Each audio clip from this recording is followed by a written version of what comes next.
लोगों का next question है क्वेश्चन नंबर 8 में क्या बोला है, यदि 14 सेंटीमीटर व्यास वाले पाइप से जुड़ा एक पंप सेट, तो देखो यहाँ पे पाइप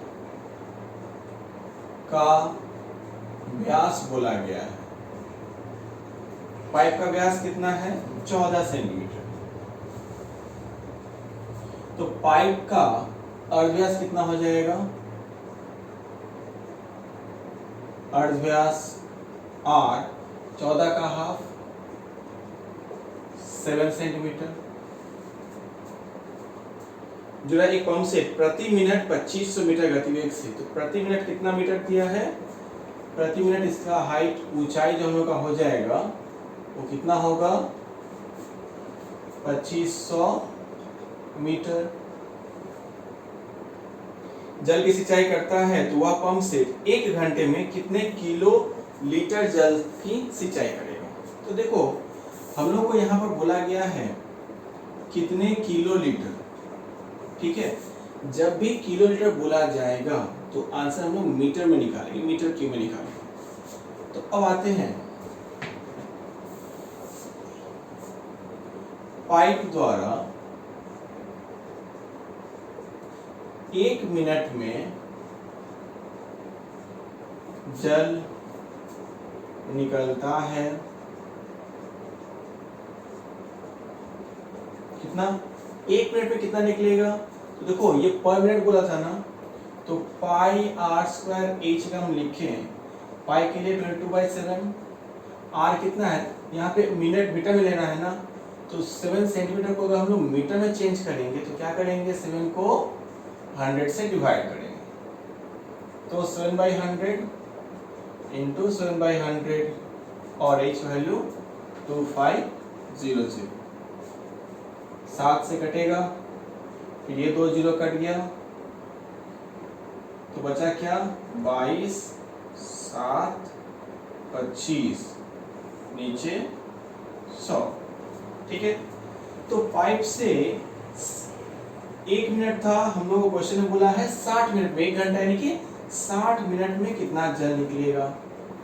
तो हम लोग इसको 60 से क्या करेंगे, गुना करेंगे, 22 गुने 7 25/100, 25 से 100 को काटेंगे 4 बार में, 4 से 60 को काटेंगे 15 बार में, तो कितना आया 15 गुने 22 गुने 7, 15 गुने 22 कितना होगा, 15 दूनी 30 के 0, हाथ में रहा 3, 15 दूनी 30 और 3 33, 330 इंटू 7 जो कि होता है 0 7 21 2 23, 2310 मीटर क्यूब। तो कुल कितना जल निकलेगा 2310 मीटर क्यूब या 2310 किलो लीटर, ये हो गया हमारा आंसर, ठीक है। तो 60 मिनट में कुल कितना जल निकलेगा 2310 kilo litre. Done. Next question,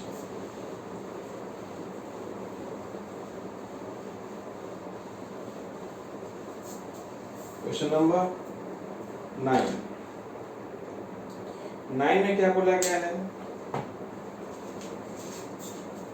question number 9 में बोला है 7 सेंटीमीटर व्यास वाले एक लंबे गैस जार में कुछ जल है। एक गैस जार है जिसमें कुछ जल है, मान लेते हैं इस हाइट तक होगा। इसका व्यास कितना बोला है d 7 सेंटीमीटर। अब इसमें उस जल में यदि एक दूसरा हम लोग बेलन डाल रहे हैं जिसकी लंबाई, जिसका व्यास बोला हुआ है 5.6, इसका व्यास कितना बोला है 5.6।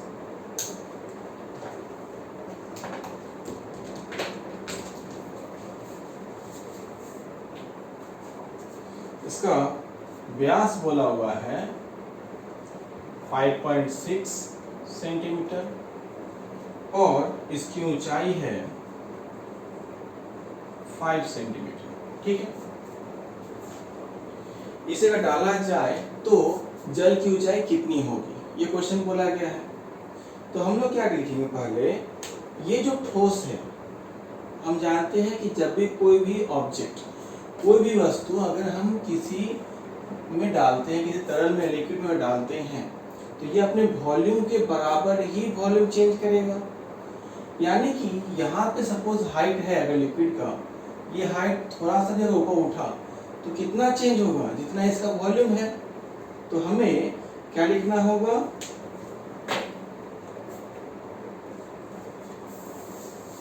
तो हमें लिखना होगा पहले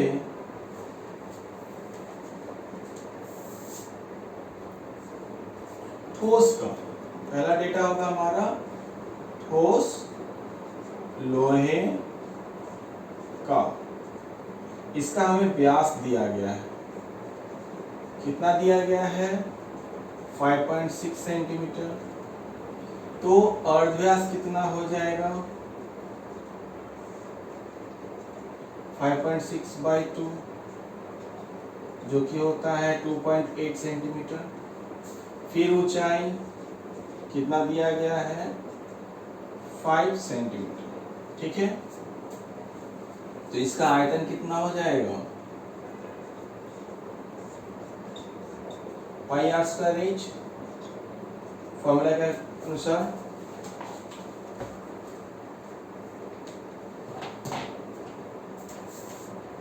पाई 22/7, आर कितना दिया है 2.8, तो 28/10, 28/10 और एच कितना है 5।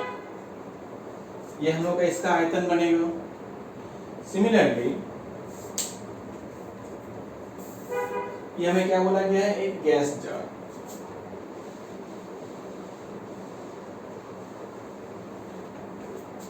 गैस जार, ये ठोस लोहे का हम लोग एक पार्ट लिख लिए। अब लिखेंगे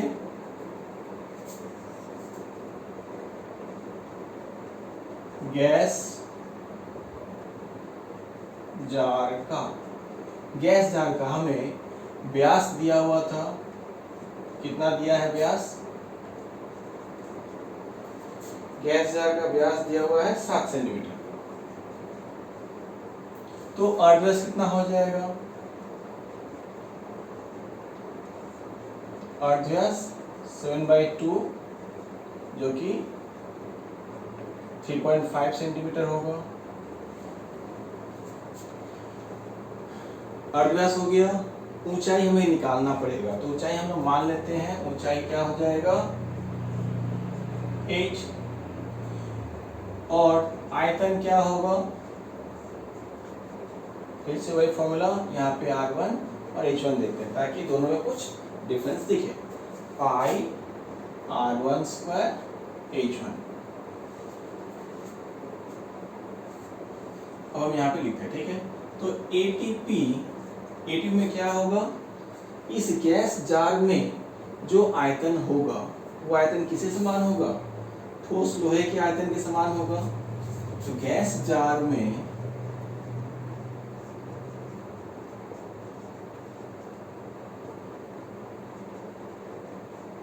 जल का, कुछ जल बोला था ना, हाँ कुछ जल है, जल का आयतन इक्वल्स टू क्या होगा, ठोस का आयतन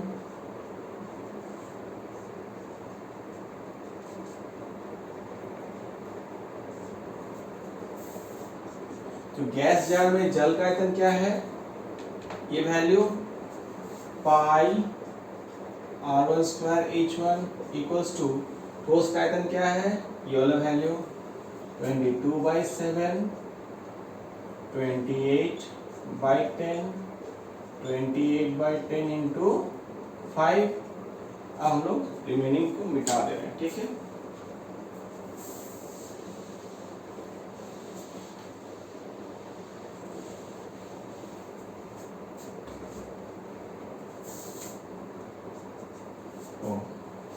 पाई के लिए 22/7 हो गया। आर यहाँ पे कितना था हम लोग का 35/10, फिर 35/10, एच तो पता नहीं है, यही हमें निकालना था। इधर 22/7 28/10, 28/10 इंटू 5। इसमें क्या होगा, 22/7 कट जाएगा। अभी देखो नीचे 10 कट जाएगा। 35 7 से 5 बार में, 7 से 28 4 बार में, फिर 7 से 5 बार में, 7 से 4 बार में, 1 5 और 1 5 कट जाएगा। तो हमारे पास इधर क्या बचा 5H1 और इधर क्या बचा 4 इंटू 4 16 और कुछ नहीं है। तो H1 हो जाएगा 16/5। देखो 16 को 5 से डिवाइड करेंगे। कभी भी ऐसा नंबर अगर रहता है तो इसको हम लोग क्या कर सकते हैं, अगर हम दोनों साइड में 2 से मल्टीप्लाई कर दिए तो 16 इंटू 2 कितना हो जाएगा 32 और नीचे 5 2 जा 10। पहले डिवाइड करना भी इजी था, लेकिन हम लोग और कंफर्टेबल जोन में लेके चले आए। 32/10 यानी कि 3.2। यूनिट हम लोग क्या यूज कर रहे थे, सेंटीमीटर।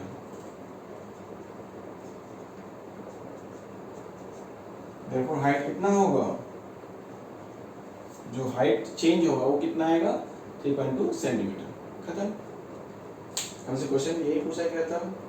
तो जल कितना ऊपर उठेगा 3.2 centimetre. Next question, question number 10।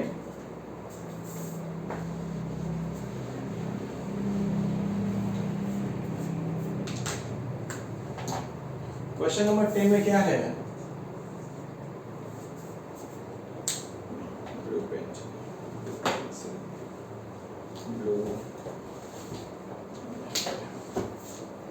Ten में हम लोग को दिया हुआ है एक लंबवृत्ताकार बेलन की आंतरिक वक्रतल का क्षेत्रफल। देखो यहाँ पे वक्रतल का क्षेत्रफल दिया हुआ है। वक्रतल का क्षेत्रफल का फॉर्मूला क्या होता है 2πr(h). इसका मैं वैल्यू दे दिया है कितना 264 और आयतन दिया हुआ है। आयतन का फॉर्मूला क्या होता है πr²h। वैल्यू क्या है 924, 264 मीटर स्क्वायर और यहाँ पे मीटर क्यूब हो। तो उसकी आंतरिक व्यास और ऊंचाई क्या करें, हमें क्या क्या निकालना होगा, व्यास और ऊंचाई। देखो जब भी हम लोग ऐसा क्वेश्चन देखेंगे, कभी भी किसी क्वेश्चन में जैसे ये दोनों फॉर्मूला का रिलेशन आता है तो सिंपल काम करना है, किसी एक को एक से डिवाइड करना हो। तो हम क्या कर सकते हैं 2πr(h) बाई πr²h। पहले कितना होगा 264 बाई 924। देखो पाई पाई कट जाएगा, h कटेगा, r से r² काटेंगे तो नीचे r बचेगा। इस 2 से 264 को काट दो 132। तो हमारे पास बचा 1/r इक्वल्स टू 132 बाई 924। अगर हम इसे उल्टा कर दें तो r इक्वल्स टू 924 बाई 132 रहेगा। अब हमें इसे डिवाइड करना है। देखो ऐसे नंबर्स को डिवाइड करने के लिए हम लोग एक लॉजिक यूज करेंगे कि 2 के टेबल में कभी 4 आता है क्या, तो 2 के टेबल में देखा गया कि आइदर ट्वाइस या 7 टाइम्स में हम लोग का 4 आता है, क्योंकि 7 टाइम्स में कितना होता है 14, तो 4 रहेगा। और 13 में देखो 13 7 जा कितना होगा 91, जो कि 92 के नियरेस्ट है। तो हम लोग इससे डायरेक्ट 7 से काट के चेक करेंगे, 132 से 7 से चेक करेंगे। 7 2 जा 14, कैरी 1, 21 और 1 22, 7 7 और 2 9। तो r का वैल्यू कितना हो गया 7। अगर r का वैल्यू 7 आया 7 मीटर, तो हम लोग का d कितना हो जाएगा, इसका डबल 2r यानी कि 14 मीटर। हम लोग का आंतरिक व्यास निकल गया। अब चाहिए हाइट। तो हाइट निकालने के लिए क्या करना होगा, इस r का जो वैल्यू मान है इसका मान किसी एक में रख सकते हैं, या तो इसमें रख दो या इसमें रख दो, ठीक है। तो हम लिखेंगे r का मान, इसे समीकरण का एक नाम दे दो, 1 2 का मान समीकरण 1 में रखने पर, तो 2 पाई आर एच इक्वल्स टू हमें दिया गया था 264, 2 इंटू पाई के लिए 22/7, आर के लिए कितना है 7, और एच इक्वल्स टू 264, 7 7 कट जाएगा,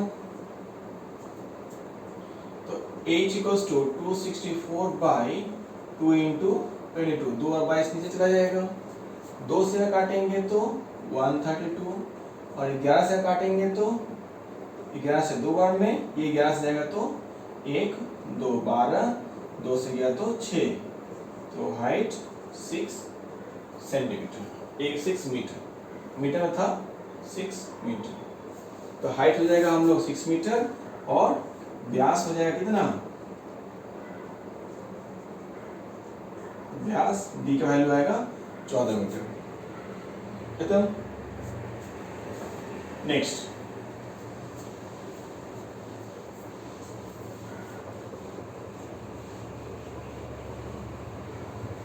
नेक्स्ट क्वेश्चन क्या है, क्वेश्चन नंबर चाहिए 10 था, क्वेश्चन नंबर चेंज नहीं किया था, 10 हो गया। अब 11 में 9 मीटर ऊंचा एक लंबता का बेलनाकार हौज जल से भरा है। क्वेश्चन में क्या दिया हुआ है हमें, 11 का एक हौज है, इसकी ऊंचाई है, हाइट कितना है 9 मीटर, ठीक है, ये जल से भरा हुआ है। अब है 6 सेंटीमीटर व्यास वाले एक पाइप से, क्या बोला गया है, पाइप, पाइप के बारे में बोला गया है जिसका व्यास है कितना 6 सेंटीमीटर, तो इसका आठ व्यास कितना हो जाएगा,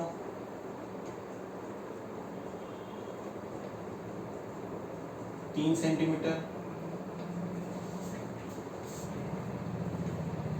पाइप से प्रति मिनट 225 मीटर के वेग से जल निकलता है। h ऊंचाई क्या दे दिया,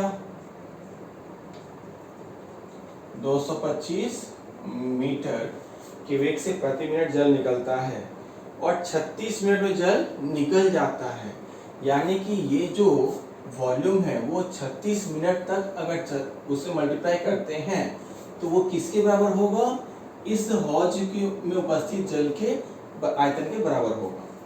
तो हम लोग क्या लिखेंगे, पाइप से निकले जल का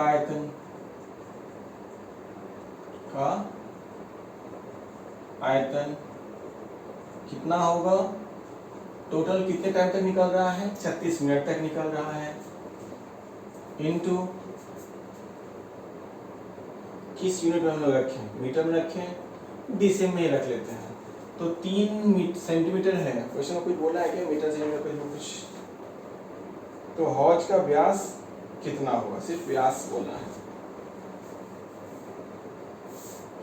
मीटर मीटर सब मीटर में ही कर लो अगर करते हैं तो, हाँ चलो ठीक है। 3 सेंटीमीटर से हम लोग मीटर में कन्वर्ट करते हैं तो 3/100 मीटर, ये 225 मीटर है, तो बस इन तीनों को गुना करना है, 36 into pi R square H, तो 36 के साथ पाई के लिए बाई बटा 7, आर कितना है 3/100 इंटू 3/100, और एच 225, इतना हम लोग का आयतन निकलेगा 36 मिनट में। अभी जो हम लोग का हौज दिया गया है, आप क्या लिखेंगे, हौज का आयतन, हौज में उपस्थित जल का आयतन, ये जो हौज का आयतन ही लिखते हैं, हौज का आयतन कितना होगा, पाई आर स्क्वायर एच, इसका R1 और H1 कर देते हैं, H1 22 बाई 7, इसका r कितना है हमें पता नहीं, तो r² और h का मान दे दिया गया है 9। अब हम लोग लिखेंगे ATP, इरेज कर देते हैं ताकि जगह मिलेगा।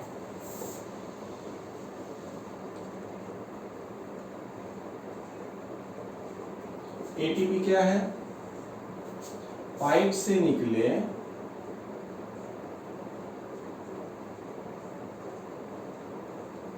जल का आयतन ये किसके बराबर है? हौज का आयतन।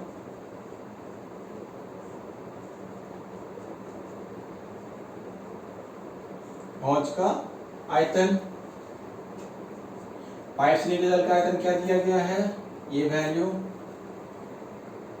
36 इंटू 22/7, 3/100, 3/100 और 2/5 इक्वल्स टू हौज का आयतन क्या दिया हुआ है? 22/7 r² इंटू 9। अभी देखो जस्ट कैलकुलेशन करना है सिंपल, 22/7 आपस में कट जाएगा, 9 से 36 काटेंगे 4 बार में, तो हम लोग पास क्या क्या बचा? r² इक्वल टू, इधर r² है ना, तो r² इक्वल्स टू इसमें क्या बचेगा? 4, 2 तो 3 है, 3² या फिर 3 into 3 लिखते हैं, बाई 100 into 100 इंटू 2 to 5। तो r का वैल्यू क्या होगा? इसका रूट, जिसमें 4 क्या होता है? 2 का स्क्वायर, यहाँ पे 3 का स्क्वायर, 2 to 5 क्या है? 15 का स्क्वायर, और नीचे ये 100 का स्क्वायर। सब रूट से जब बाहर आएंगे सबका स्क्वायर हट जाएगा, तो 2 into 3 into 15 by 100 metre. 15 into 2 कितना? 30, 30 into 3 90, 90 बाई 10 100 मीटर। 0 0 काट देंगे। अगर इस मीटर को हम लोग सेंटीमीटर में चेंज कर लेते हैं तो हमें 9/10 into 100 सेंटीमीटर, तो कितना हो जाएगा? 90 सेंटीमीटर। हमें क्या निकालना था क्वेश्चन में? तो हौज का व्यास कितना होगा? देयरफॉर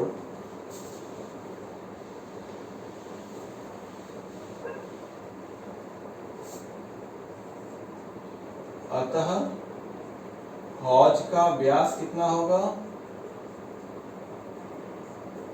जो अर्धव्यास आया है इसका double, 2 into r, 2 into r का मान कितना मिला हमें? 90 सेंटीमीटर। मल्टीप्लाई कर देंगे तो 180 सेंटीमीटर। डन, ठीक है।